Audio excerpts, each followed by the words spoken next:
The Velveteen Rabbit. There was once a Velveteen Rabbit, and in the beginning he was really splendid. He was fat and bunchy, as a rabbit should be.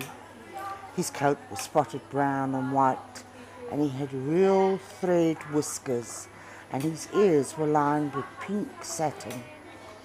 On Christmas morning, when he sat wedged in the top of the boy's stocking with a sprig of holly between his paws, the effect was charming.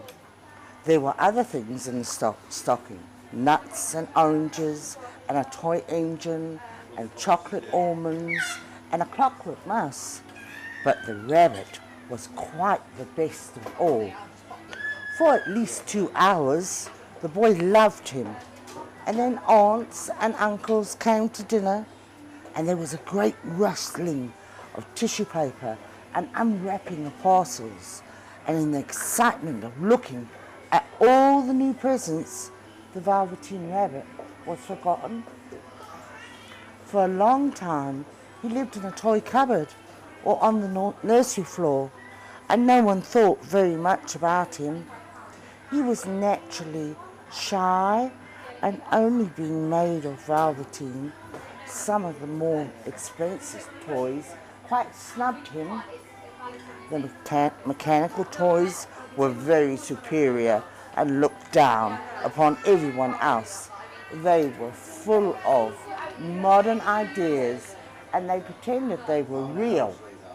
The model boat, who had lived through 2 seasons and lost most of his paint, caught the tone from them and never missed the opportunity of referring to his rigging in technical terms. The rabbit could not claim to be a model of anything, for he didn't know that real rabbits existed. He thought they were all stuffed with sawdust like himself, and he understood that sawdust was quite out of date and shouldn't be mentioned in modern circles. The skin horse had lived longer in the nursery than any of the others. He was so old that his brown coat was bald in patches and showed the seams underneath, and most of his hair in his tail had been pulled out to string bead necklaces. He was wise, for he had seen a long succession of mechanical toys arrive to boast and swagger, and by break their mainsprings and pass away. And he knew they were only toys, and he would never turn into anything else. For nursery magic is very strange and wonderful, and only those playthings that are old and wise and experienced like the skin horse understand all about it. "What is real?" asked the rabbit one day when they were lying side by side near the nursery fender before Nana came to tidy the room. "Does it mean things that buzz inside you and a stick-out handle?" "Real isn't how you are made," said the skin horse. "It's a thing that happens to you when a child loves you for a long, long time, not just to play with, but really loves you. Then you become real." "Does it hurt?" asked the rabbit. "Sometimes," said the skin horse, for he was always truthful. "When you are real, you don't mind being hurt." That night, and for many nights after, the Velveteen Rabbit slept in the boy's bed.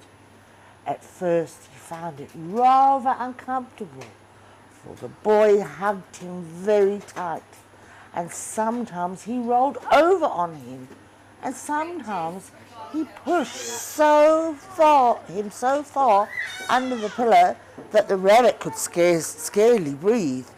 And he missed too those long moonlight hours in the nursery when the house was silent, and his talks with the skin horse. But very soon he grew to like it, for the boy used to talk to him and make nice tunnels for him under the bedclothes that he said were like burrows the real rabbits lived in.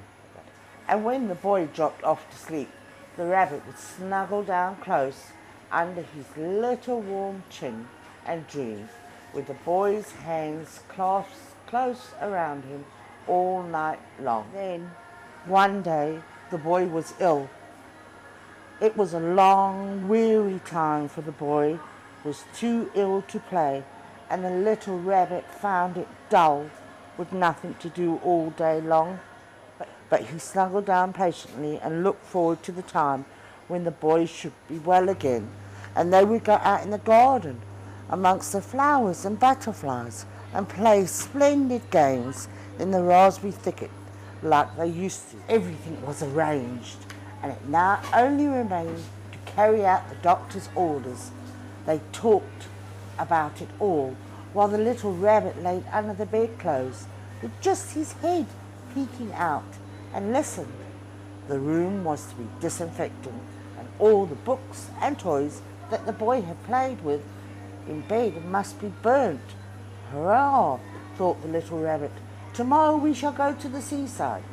For the boy often talked of the seaside, and he wanted very much to see the big waves coming in and the tiny crabs and the sandcastles. Just then, Nana caught sight of him. "How about this old bunny?" she asked. "That?" said the doctor. "Why, it's a mass of scarlet fever germs. Burn it at once. Get him a new one. He mustn't have that anymore."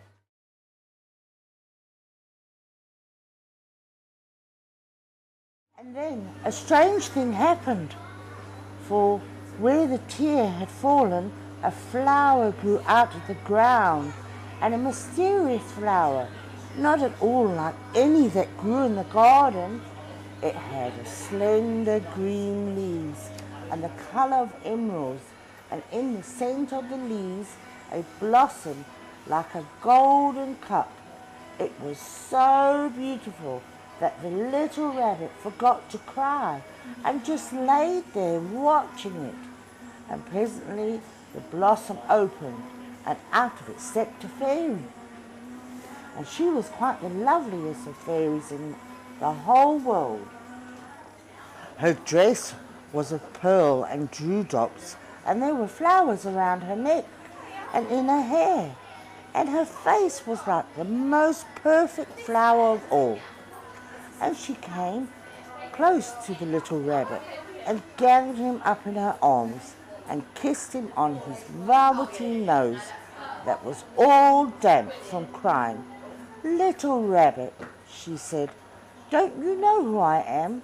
The rabbit looked up at her, and it seemed to him that he'd seen her face before, but couldn't think why. "I am the nursery magic fairy," she said. "I take care of all the playthings that children have loved. When they are old and worn out, the children don't need them anymore. And then I come and take them away with me and turn them into real." "Wasn't I real before?" asked the little rabbit. "Yes, you were real to the boy," the fairy said, "because he loved you, and now you shall be real to everyone."